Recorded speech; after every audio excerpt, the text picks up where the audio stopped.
আপনি যদি আপনার দলের কিছু আগাছা আছে ওই আগাছাগুলো যদি পরিষ্কার না করেন তাহলে কিন্তু আপনারও ক্ষমতা টিকবে না কারণ এই আপনার আগাছাগুলাই আপনার নাম বদনাম করতেছে। আপনি আগে সেইগুলা সংশোধন করেন। আর কারণ আমাদের দেশে মূলত বাক স্বাধীনতাটা হরণ করা হয়েছে সবার আগে। কারণ বাক স্বাধীনতায় যদি একটা মানুষের না থাকে তাহলে তার স্বাধীনতার দাম কি? দেশ স্বাধীন হয়েছে? আমি তো মনে করি না।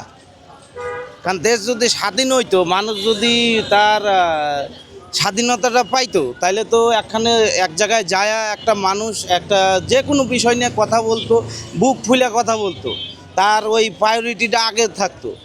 আপনি দেখেন ইউরোপের দিকে, আপনি দেখেন আমেরিকার দিকে, ওখানে একটা দেশের একটা সাধারণ জনগণ সরাসরি ওই দেশের প্রেসিডেন্টের বিরুদ্ধে কথা কওয়ার অধিকার রাখে। ওই দেশের গণমাধ্যম সরাসরি একটা প্রেসিডেন্টের বিরুদ্ধে সঠিক নিউজ করার অধিকার রাখে। কিন্তু আমাদের দেশে না আছে গণমাধ্যমের স্বাধীনতা, না আছে আমাদের মানুষের স্বাধীনতা। আমি বলছিলাম যে আমাদের ওই সময় বেতন ছিল মাত্র ৮,০০০ টাকা। একটা ফ্যামিলি নিয়ে ঢাকা শহরে ওভার টাইম নেই, নেই, ৮,০০০ টাকায় দিয়ে ফ্যামিলি নিয়ে কেমনে চলে আপনারাই বলেন। সেই জায়গায় আমরা দাবি করছিলাম ২৩,০০০ টাকা। তারা আমাদেরকে বলে যে গার্মেন্টস শ্রমিকরা অযৌক্তিক আন্দোলন করে। আমরা যদি অযৌক্তিকই করি তাহলে সব জিনিসপত্রের দাম কমায় দিক। আজকে বাজার ব্যবস্থা দেখেন, আজকে বাজার ব্যবস্থার দিকে তাকাইলে আমরা একটা জিনিস, এই যে সারাদিন পরিশ্রম করে আমরা পাই ১ থেকে ১,৫০০ টাকা। শুনতে দেখতে অনেক মনে হয়, কিন্তু ওই ৮তলা ১০তলা বিল্ডিংয়ের থেকে একটা ফ্রিজ, একটা ওয়ার্ডরোব, বড় আলমারি আমরা হাতে করে কাঁধে করে নামাই যখন তখন আমাদের ওই কষ্টটা হয়, ওই টাকার হয়। ওই ১,০০০ টাকা নিয়ে বাজারে গেলে কোনো কিছুই হয় না। একটা মুরগি কিনতে গেলে গরুর মাংস তো এখন আকাশের চাঁদের মতো হয়ে গেছে, খাসির গোস্ত গরুর মাংস। ও মনে হয় যে ২-৪ মাস পরে একদিন চোখে পড়ে কিনা সন্দেহ। আর সব জিনিসের দাম বেশি। একটা মুরগি কিনতে গেলে ৭০০-৮০০ টাকা লাগে, ৭০০-৮০০ টাকা লাগে। আর সব সবজির দাম বেশি, বেগুনের দাম ৮০ টাকা, সব জিনিসের দাম অতিরিক্ত। তাহলে আমরা মানুষ খাবো কেমনে, বাঁচবো কেমনে? চাউলের কেজি ৯০ টাকা, ৯৫ টাকা মিনিকেট চাউল কিনতে গেলে, মোটা চাউলের কেজি ৫০ টাকা। তাহলে মানুষ খাবে কেমনে, বাঁচবে কেমনে? আজকে আপনি বলেন যে ভোক্তা অধিদপ্তর মাধ্যমে সরকার ওই ২-১ জায়গায় ছোটোখাটো ছ্যাঁচড়া চোরকে ধরে লাভ আছে? আমি আপনাদের মাধ্যমে যদি এইটা আপনারা প্রকাশ করেন, আপনাদের মাধ্যমে আমি বাংলাদেশ সরকারকে একটা কথাই বলতে চাই যে ওই ছোটোখাটো ছ্যাঁচড়া চোর ধরে লাভ নাই, আপনারা ধরতে হবে গাছের গোড়াকে। আজকে দেখেন তেলের দাম বেশি, এই যে ডিজেল, এই গাড়িতে আমি লেবারি করি, এই পিক আপের সাথে আমি লেবারি করি, এই তেলের দাম ছিল ৬০ টাকা ৬২ টাকা, আজকে ১০২ টাকা। কেন? ওয়াই? কেন হবে? কারণ আন্তর্জাতিক বাজারে তো তেলের দাম এরকম না। খোদ বিগত সরকারের প্রত্যেকটা আমলা, মন্ত্রী, সচিব সবাই জড়িত ছিল, তাদের কেন বিচার হয় নাই? আজকে নতুন সরকার ক্ষমতা আসার পরে কেন সেই সিন্ডিকেটের বিরুদ্ধে ব্যবস্থা নেওয়া হয় নাই? আমার মেন দাবি এইটাই যে এই সিন্ডিকেটগুলারে উপড়ে ফেলেন, তাছাড়া এই দেশে সংশোধন করা সম্ভব না। কারণ সয়াবিন তেলের দাম আজকে আকাশচুম্বী, ২০০ টাকা লিটার।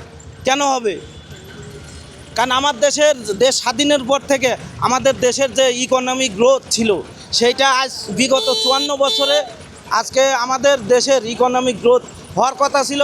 মালয়েশিয়া আমাদের দেশের কাছে কিছুই হতো না যদি বিগত সরকারের এই গাফিলতি, যদি তারা নিজের মনুষ্যত্বই যদি বিকৃত না করতো, তাহলে আজকে আমাদের দেশ মালয়েশিয়ার থেকে উপরে থাকতো। আজকে আমাদের দেশের শ্রমিকদের মালয়েশিয়া, সিঙ্গাপুর যাওয়া লাগতো না, আমাদের বাংলাদেশ হয়তো সিঙ্গাপুর। এইটা বলতে গেলেই আমরা এলাকা রাজাকার, আমরা সাইবার ক্রাইম করে ফেলাই। আমাদের স্বাধীনতা কোথায় গেছে? আজকে আমাদের স্বাধীনতা কই? আজকে আমাদের স্বাধীনতা নাই, বাক স্বাধীনতা নাই, নাই, আমাদের কথা বলার অধিকারই নাই। আমরা কিসের নাগরিক? আমরা আজকে পরাধীন, স্বাধীন দেশে পরাধীন। আজকে আমাদের কোনো নৈতিক নাই। আমরা রাস্তায় বেরোই কিন্তু কোনো নাই, স্বাধীনতা নাই। কথা বলতে যাই, কোনো বাক স্বাধীনতা নাই। কেন? এইটার আমি মাননীয় প্রধানমন্ত্রী তারেক রহমানের কাছে এটার সুস্থ বিচার চাই। আপনি বর্তমান প্রধানমন্ত্রী, আপনি যদি দেশ পরিচালনা করতে চান এই বিষয়গুলো আগে দেখতে হবে আপনাকে, নতচিত আপনি এই দেশ কিন্তু পরিচালনা করতে পারবেন না। আমি স্বাধীন বাংলাদেশের নাগরিক হিসেবে একটা কথাই আপনার কাছে আমি দাবি রাখছি, যে আপনি যদি আপনার দলের কিছু আগাছা আছে ওই আগাছাগুলো যদি পরিষ্কার না করেন তাহলে কিন্তু আপনারও ক্ষমতা টিকবে না। কারণ এই আপনার আগাছাগুলাই আপনার নাম বদনাম করতেছে, আপনি আগে সেইগুলা সংশোধন করেন। আর বিশেষ করে আমি আর একটা কথা বলতে চাই, আপনি এই দেখেন তেলের বাজারে সিন্ডিকেট, তারপরে ভোজ্য তেল, গ্যাসের বাজার, তারপরে আপনার আরও কিছু পণ্যগুলো আছে যেগুলা আমাদের দেশে উৎপাদন অনেক কম, যেগুলা বাইরে থেকে ইম্পোর্ট করা হয়, সেই জিনিসগুলা বড় বড় কয়েকটা কোম্পানি যেগুলা সিন্ডিকেট করে রাখে, ওই বড় বড় কোম্পানিগুলোর উপরে যদি আপনি স্ট্রিক্ট অ্যাকশন না নেন তাহলে আজকে এই দেশের কিন্তু কোনো পরিবর্তন সম্ভব না। কারণ এই কোম্পানিগুলো হচ্ছে আপনি এই বেক্সিমকো গ্রুপ বলেন, বসুন্ধরা গ্রুপ বলেন, তারপরে আরও সিটি গ্রুপ বলেন, এভরিথিং যত গ্রুপগুলো আছে বড় বড়, এই গ্রুপগুলোর আগে গোড়া টানেন, তাহলে এই দেশের অর্থনীতি বের হয়ে আসবে। আর বিগত সরকারের যত আমলাতন্ত্র আছে এদের অ্যাকাউন্ট ঘাটেন, তাহলে দেশের রিজার্ভ বের হয়ে আসবে। আর আপনারা তো সেইটা না করিয়া ওই যে ভোক্তা অধিকারের ম্যাজিস্ট্রেট দিয়ে ওই ছোটো খাটো ছ্যাঁচড়া চোরকে ধরে কোনো লাভ নাই। আপনি যদি ওই গাছের গোড়াগুলো না ধরেন তাহলে ওই ছোটোখাটো ছ্যাঁচড়া চোর ধরিয়া দেশ সংশোধন করবেন। পাবলিককে আজকাল বোধায়, পাবলিক এখন বোধাই নেই।